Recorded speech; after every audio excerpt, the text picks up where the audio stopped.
بے خبر رکھ کر اللہ نہیں مارتے کسی کو، بلکہ پہلے کانوں پر بات پہنچتی ہے اور دل اس کو ماننے لگتا ہے کہ ہاں سچ تو یہی ہے، پھر اپنی ہوس سے راستہ چھوڑتا ہے۔ بات دل نے مان لی ہے کہ ہاں ٹھیک ہے، یہی بات ٹھیک ہے، لیکن یہ اپنی ہوس کے تابع ہو کر کے صحیح راستے سے آگے نکلتا ہے۔ سمجھو کہ اب یہ ناکامی کے راستے پر پڑا ہے۔ وجحدوا بها واستيقنتها انفسهم، نبیوں کے ساتھ بھی جنہوں نے بغاوتیں کی وہ بھی اس طریقے سے بغاوت کی کہ ان کے دل نے تو بات مان لی تھی کہ صحیح یہی ہے، لیکن کرنا ہے تب اللہ تعالیٰ ان پر ناکامیاں ڈالتے ہیں۔ چنانچہ آدمی جب غلط راہ لیتا ہے میرے دوستو، حق بات کو نہیں لیتا، سب سے پہلے ناکامیاں ایسے انسانوں کے اوپر ان کے دلوں پر ڈالی جاتی ہے، یعنی دل اندر سے پریشان ہوتا ہے اور دلوں کے اندر اللہ پریشانیوں کو ڈالتے ہیں، ان کے اندر کا سکون اور چین اندر سے کھینچ لیتے ہیں، اور باہر کے اسباب ان کے پاس ہوتے ہیں، آسانیوں کے، راحتوں کے، خواہشوں کے، باہر کے سارے اسباب ہیں، لیکن ان کے دل کا چین اللہ اندر سے کھینچ لیتے ہیں۔ یہ پہلی سزا ہوتی ہے اپنے نافرمانوں پر کہ ان کے اندر کا چین کھینچتے ہیں، کیونکہ انہوں نے حق کو اندر جگہ نہیں دی۔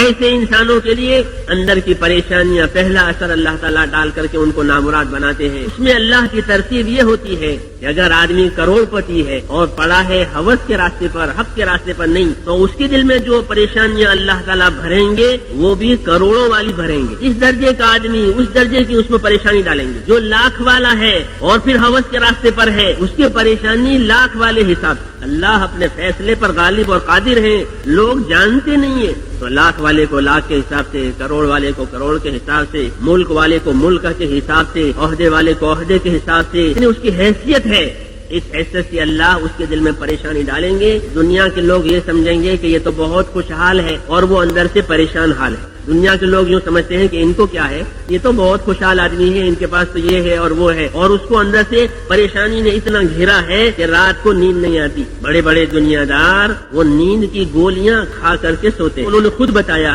کہ یہ بات بالکل ٹھیک ہے کہ ہم گولیاں کھا کر سوتے ہیں۔ میرے ساتھ تھے ایک بہت بڑے، وہ اس راستے پر چلے، انہوں نے مجھے خود سنایا کہ ہم روٹی کے محتاج نہیں ہیں، ہمارے پاس اتنی دنیا ہے، لیکن ایسی پریشانی آتی ہے کہ نیند صبح تک نہ آئے، تو پھر یہ گولی کھا کر سوئے۔ یہ بناوٹی سکون ہے، اصلی سکون نہیں ہے، بلکہ ان کے اعضاء جو ہیں وہ بے خبر ہو گئے ہیں اس دوا سے، اور پھر ہوتے ہوتے وہ دواؤں کے بھی عادی ہو جاتے ہیں۔ پھر ایک گولی کام نہیں کرتی، پھر اس کا ڈبل ڈوز یعنی 2۔ اس طرح وہ دنیا سے سکون خرید کر کے لاتے ہیں، انہیں سکون ملتا نہیں ہے۔ یہ سزا پڑتی ہے اللہ کی طرف سے ہر نافرمان بندے پر کہ جب ان کے سامنے حق بات واضح ہوئی ہے اور پھر انہوں نے نہیں لی ہے تو دل حق کے بغیر قرار نہیں پکڑتا۔ دل کو جو چین ملتا ہے وہ حق سے چین ملتا ہے۔ وہ بھی یاد رکھو کہ دل جو چین پائیں گے وہ تو اللہ کے تعلق سے چین پائیں گے۔ دل کو اللہ نے نرالا بنایا ہے، جتنا اس کے اندر اللہ سے تعلق ہوگا اتنا اس کو چین ملے گا۔ باہر کی چیزوں سے چین اس کے اندر نہیں جائے گا، بلکہ باہر کی چیزیں الجھن بڑھاتی ہے، اس کے اوپر بوجھ بڑھ جاتا ہے۔ تو میں نے کہا کہ ایسے انسانوں پر اللہ تعالیٰ کی پہلی سزا قائم ہوتی ہے، وہ ان کے اندر کا چین اور اندر کا سکون کھینچ کر کے اب وہ پریشانیوں میں پڑتے ہیں اور رات دن سوچتے رہتے ہیں اس کا کیا علاج کروں، کیونکہ وہ پریشانیاں گناہوں کی وجہ سے آئی ہے، نافرمانیوں کی وجہ سے آئی ہے، تو اس کا علاج ان کے پاس ہوتا نہیں ہے، بلکہ بیماری بڑھنے کے اسباب ہوتے ہیں۔